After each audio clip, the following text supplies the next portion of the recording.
full committee hearing on cybersecurity. And this comes within our purview on this committee.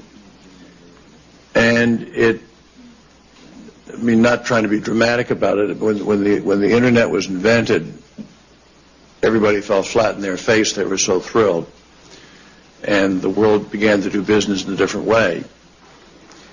Now, both the President Bush's Director of National Intelligence, Mike McConnell, who I greatly respect, and President Obama's Director of National Intelligence, Admiral Blair, who I greatly respect, have labeled cybersecurity perpetrated through the internet as the #1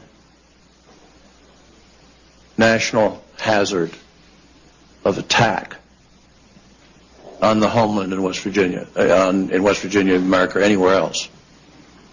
So, it really almost makes you ask the question, would it have been better if we never invented the internet and had to use paper and pencil or whatever? And that's a stupid thing to say, but it has genuine consequence, because it's on the internet that these acts of shutting down, they have the television saying that ads every day saying that the Department of Defense is attacked 3 million times a day, and it's true. Everybody is attacked. Anybody can do it. People say, well, it's China and Russia, but there could be, some kid in Latvia doing the same thing. It's an individual act. It doesn't require a sleeper cell. It doesn't require any, ammonia or explosives. It's just an act.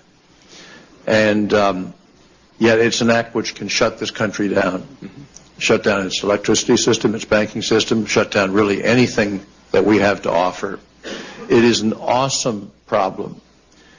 On the Intelligence Committee, we were taken for a full day to discuss, to a undisclosed place in Virginia to discuss this. It is a fearsome, awesome problem, to speak. Obviously it's broader than that too.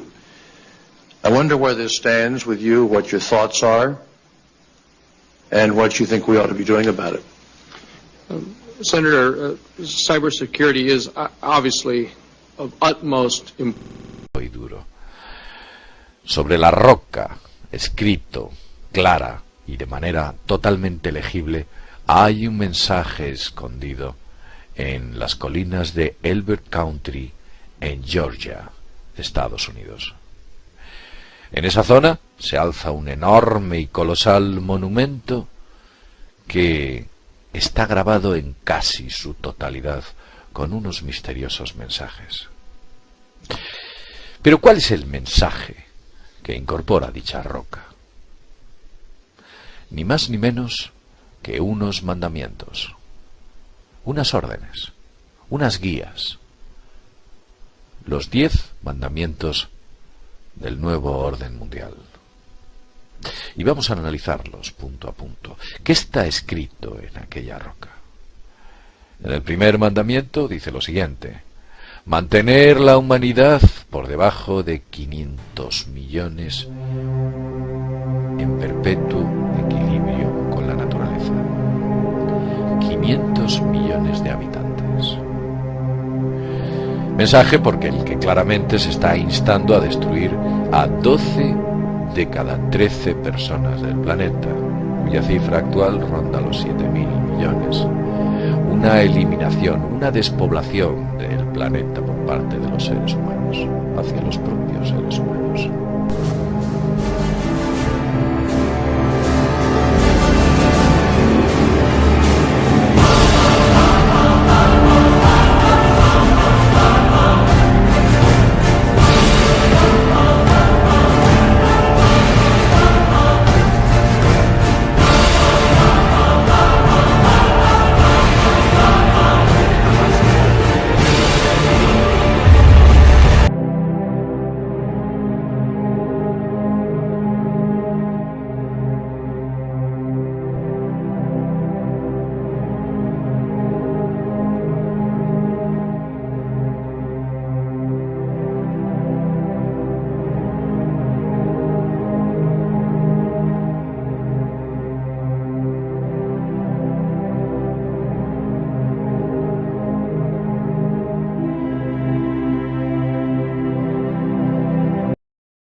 Yeah, chemicals? well, Americans are mostly forcing it, you know, the American companies, but with gene-modified food and things like that, and we do not know, and nobody knows what's going to happen, because they experiment on long range, and we don't know what happens in a year or 20 years.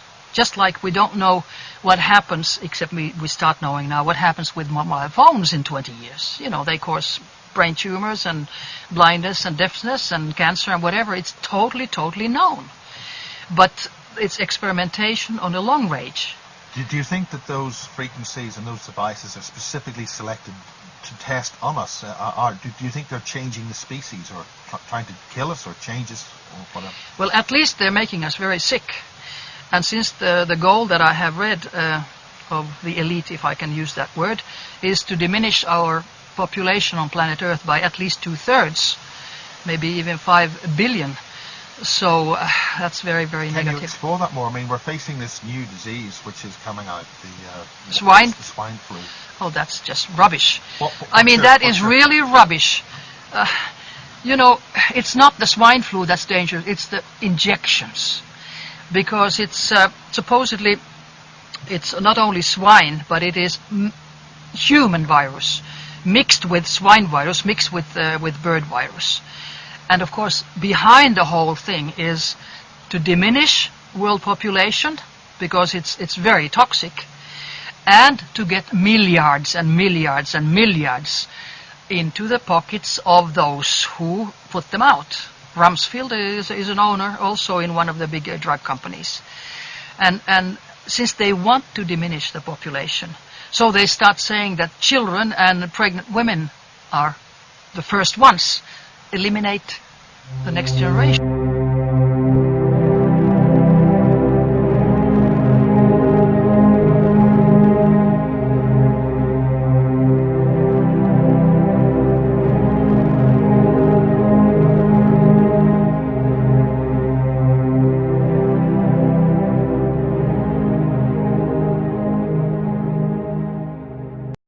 We had a chance to talk to Dr. Russell Blaylock, MD, a retired neurosurgeon and author. His trailblazing research has tirelessly documented the fact that there is an epidemic of neurological disorders in the Western world, directly tied to toxins in our environment, and the story behind the story concerning the larger global eugenics program behind population reduction.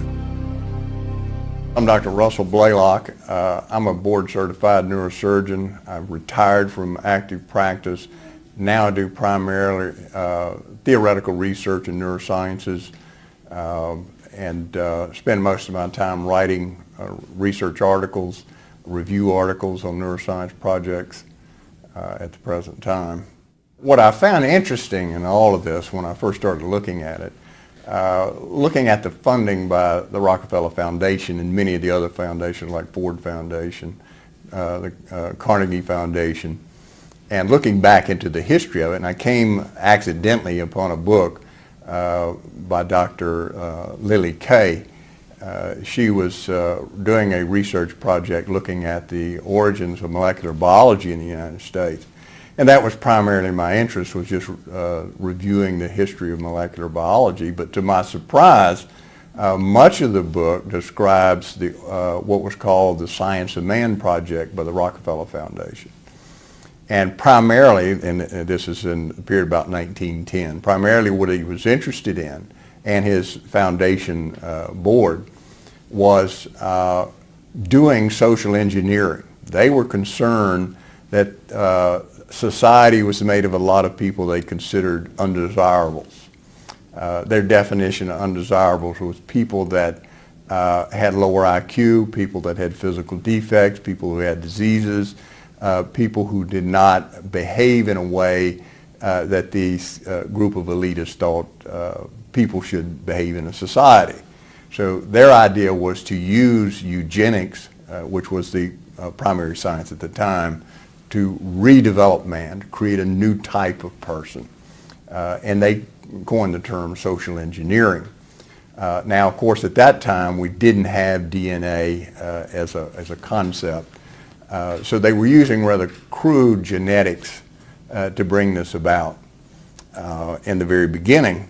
So what she shows is the Rockefeller Foundation was really putting a lot of money in this.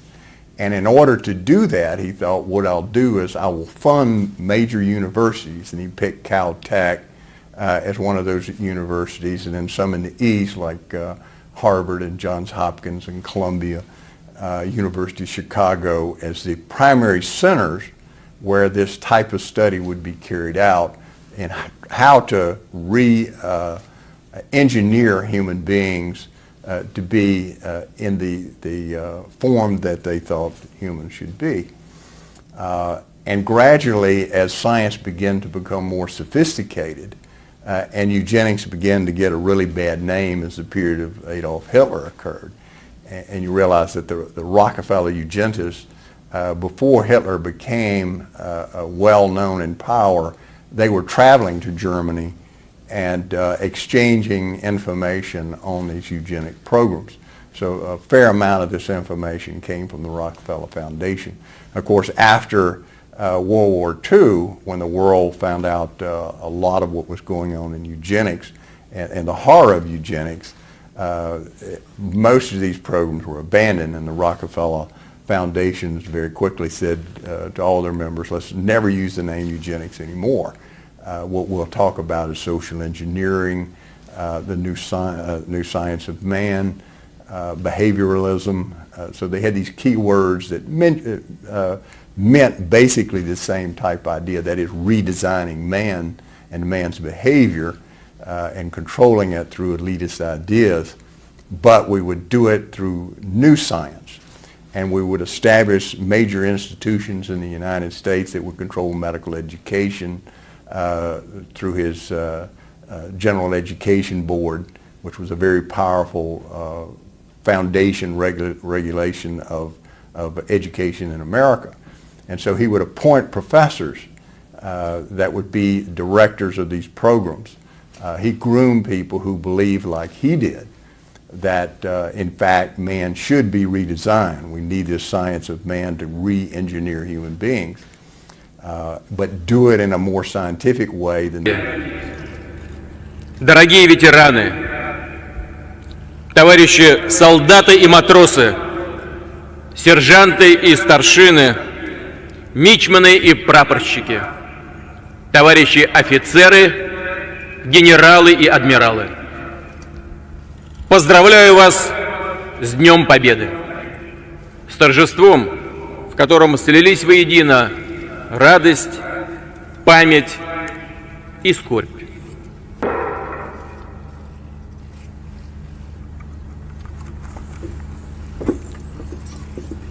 В этом году исполняется 75 лет с начала Великой Отечественной войны. 22 июня 1941-го нацисты вероломно напали на Советский Союз. В один миг изменилась жизнь огромной страны. И на этом трагическом переломе был только один, но высший выбор. Главным для всего народа стало спасение Отечества. Началась героическая и жертвенная дорога к победе. Нужно было без промедления решать множество сложнейших задач. Одна из них – эвакуация миллионов мирных граждан, промышленности на восток. И все это в тяжелейших условиях наступления врага в пекле войны.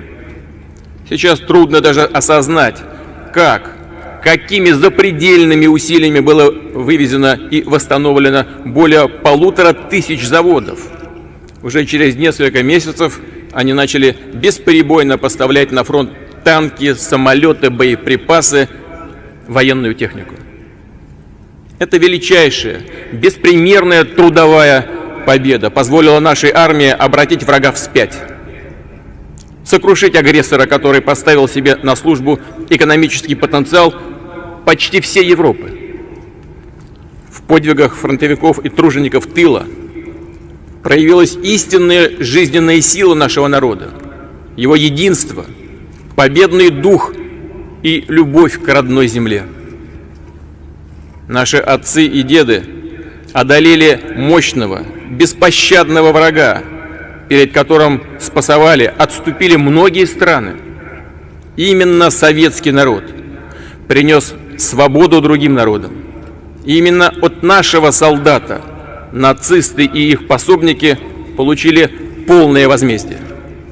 За миллионы жертв, за все изуверства и бесчинства на нашей земле. Война длилась без малого 4 года и стала целой эпохой для нашей страны. Эпохой мужества и отваги, тяжелейших испытаний и трагических потерь, светлых надежд и беспредельной веры в победу. Великая Отечественная навсегда останется выдающимся, священным подвигом нашего народа, призывом жить по совести, держать высоту правды и справедливости, передавать эти ценности от поколения к поколению. Уважаемые товарищи, уроки истории говорят о том, что мир на планете не утверждается сам по себе, что нужно быть бдительными, что недопустимы двойные стандарты, близорукое потакание тем, кто вынашивает новые преступные замыслы. Сегодня цивилизация вновь столкнулась с жестокостью и насилием. Терроризм стал глобальной угрозой. Мы обязаны победить это зло. И Россия открыта для объединения усилий с другими государствами. Готова работать над созданием современной, внеблоковой системы международной безопасности. Наши солдаты и командиры доказали, что они достойные преемники героев Великой Отечественной и с честью защищают интересы Родины. Уверен, что сегодня ветераны гордятся своими внуками и правнуками. Они их не подводят и всегда будут держать равнения на великую победу, на подвиг доблестного поколения победителей. С праздником вас! С Днем Великой Победы! Ура!